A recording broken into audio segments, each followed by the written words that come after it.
I ultimately cost a corrupt pastor his career, his marriage, and his freedom. And it all started with a simple, slow laptop and a bounce check for $60. I've been a computer technician for over 15 years, working on everything from tiny point-of-sale systems to massive rack servers. This whole situation unfolded about 5 years ago when I was attending a new church. I was trying to date a woman there, and going to her church was part of the deal. That relationship went down in flames. But that's a story for another time. The inciting incident happened right after I'd sat through a particularly long sermon on the importance of generosity and helping those in need. At the end of the service, the pastor, who we'll call Pastor Michael, made a special plea. He announced that the church's roof desperately needed repairs and that the cost would be a staggering $20,000. After the sermon, I was chatting with my date when Pastor Michael approached us. He introduced himself, and after some small talk, he asked what I did for a living. The moment the words "I'm a computer tech, I have my own shop" left my mouth, I had a strange feeling he already knew. His eyes lit up with a look of opportunity. He mentioned his personal laptop was running painfully slow and asked if I could take a look. I agreed. Back in his office, I turned the laptop on and immediately heard a faint but distinct clicking noise, the telltale death rattle of a failing mechanical hard drive. The good news was that I could still access the data, which meant recovery was a strong possibility. I explained to him that the hard drive was dying and needed to be replaced, but that I could almost certainly save all his files. He asked the inevitable question, how much?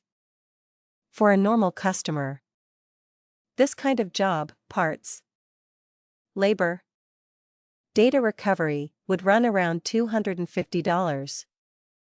I told him, but seeing as it's for the church, I'm happy to donate my time. You just need to cover the part. A new hard drive for $60. He readily agreed. I drew up a simple invoice, new hard drive, $60. Labor, $0. Data recovery, $0. Estimated time, 2 to 4 days. He signed it, and I took the laptop back to my shop. Pastor Michael made a foolish decision at that moment, completely unaware that by trying to save $60, he was handing over the keys to his own downfall. At the shop, I began the meticulous process of dismantling the HP laptop, cursing its excessive use of screws and clips. I connected the dying drive to my dedicated recovery rig and started cloning the data to a high-end storage drive I use specifically for these jobs, not the replacement drive itself. The process was slow.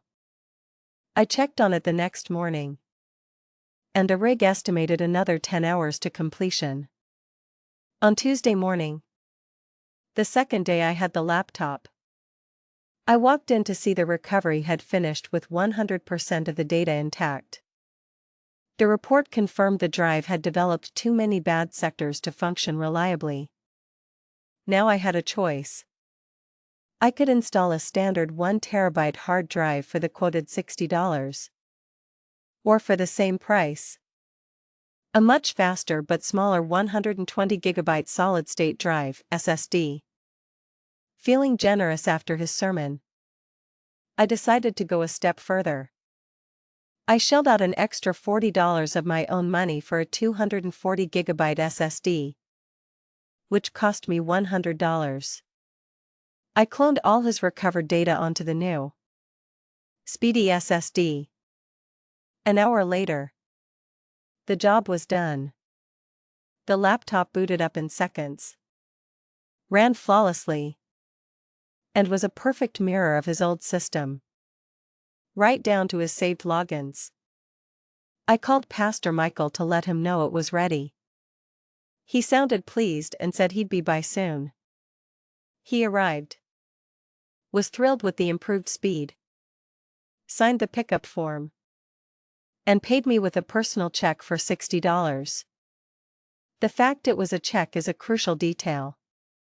I do my bank runs on Fridays. When I went to make the deposit, the teller informed me the check was void. Pastor Michael had placed a stop payment on it. I was floored. I tried calling him immediately, but my call went straight to voicemail. That Sunday, I went to church. Pastor Michael delivered a powerful sermon about the sin of lying. The irony was suffocating. After the service, I tried to approach him, but he saw me coming and deliberately made his way through the crowd to avoid me. At that point, I just decided to write it off. I was out $100 and a few hours of my time for trying to do a good deed. A few weeks passed. A man came into my shop looking for a new computer. He mentioned he was a contractor, specializing in roofing and siding. As we chatted, I remembered the church's fundraising. Out of curiosity, I asked, "How much does a new roof for a building like that church typically cost?" He estimated it would be around $10. 000. Tops. So why would someone claim it costs $20? 000? I pressed. He shrugged, having no idea. Then he added that the church's roof was a simple job. Probably closer to $5. 000. And he could have likely done it for even less. That conversation gnawed at me. Why lie about the roof? Why stiff me for a measly $60? The pieces started clicking into place. Much like that old hard drive. And then I remembered, I never wiped the recovery drive at my shop. The next time the shop was slow, I pulled up the drive. There it was. A perfect clone of Pastor Michael's entire digital life. My curiosity turned into a full-blown investigation. It didn't take long to find the jackpot. On his desktop was a folder simply labeled Logins. Inside were credentials for everything, including multiple online dating sites and online poker accounts. Pastor Michael, I should mention, was very much married. As I read his messages, my anger began to boil. He had been having affairs with several women he met online. Many of the comments on the original story pointed out how this kind of hypocrisy is sadly common. With one user saying, "Pastor Bob sounds like one of those born-agains who thinks he will be forgiven his sins because he accepts Christ as his Savior. He was using money from the church's donation fund to pay for his dates." This reveals Pastor Michael's greatest fatal flaw, his blinding arrogance. A belief that his position placed him above the very rules he preached, which ultimately sealed his fate. Then came the final, personal blow. I realized he had been sleeping with the very woman I had been trying to date. During the time I was dating her. That's when my decision solidified. I was going to break him. I began printing everything, his dating profiles, his explicit messages with multiple women over the last 6 months. The original author called it adult hugging, which one commenter found to be a fantastic euphemism. I left out the nude photos, but the text alone formed an impressively thick packet of evidence. This wasn't enough. I went to a major online printer and ordered 100 professionally made copies, staple-bound with a picture of Pastor Michael's smiling face on the cover. My revenge packets arrived a few days later, looking crisp and damning. The church published a sermon calendar, And I saw the perfect opportunity approaching.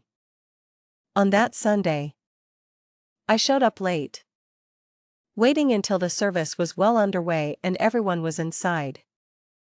I walked through the quiet parking lot and placed a revenge packet on the windshield of every single car. I had a few special packets in yellow envelopes. These went into the mail, addressed to the senior members of the church's board. And one very special packet, complete with some of his naughty pics, was sent directly to Pastor Michael's wife. I used the church's address as the return address and, for good measure, sent a digital copy to a host of church members from a burner email. 2 weeks later, I returned to the church out of curiosity. The change was palpable. Pastor Michael was gone. So was his wife. And so were several of the women from the congregation, including the one I had been seeing. I found one of the board members I had mailed a packet to and asked what had happened. He told me about the packets appearing on everyone's cars and in the mail. And the most perfect, karmic detail of all? The day my packets appeared, Pastor Michael had just delivered a fiery sermon on the evils of adultery and cheating on your wife. Thank you. Church calendar. The fallout was total. Pastor Michael was fired and shunned. His wife, who owned their house and cars, was divorcing him. He was no longer pastor. And now just Michael, facing lawsuits from several people he had never paid, including the contractor who actually fixed the roof. There were also rumors of a criminal investigation for embezzlement. It turned out he had gambled away over $30,000 of the church's money online. The church's finances were so low they were in danger of closing. No one has seen him in a while. And to this day, no one knows I was the one who brought his world crashing down. This story is a powerful reminder that hypocrisy always has a price. And sometimes the smallest act of greed can unravel an entire web of lies. He lied, cheated, and stole. And in the end, he got exactly what he deserved. He got exactly what he deserved. But was the method justified? What would you have done in my shoes?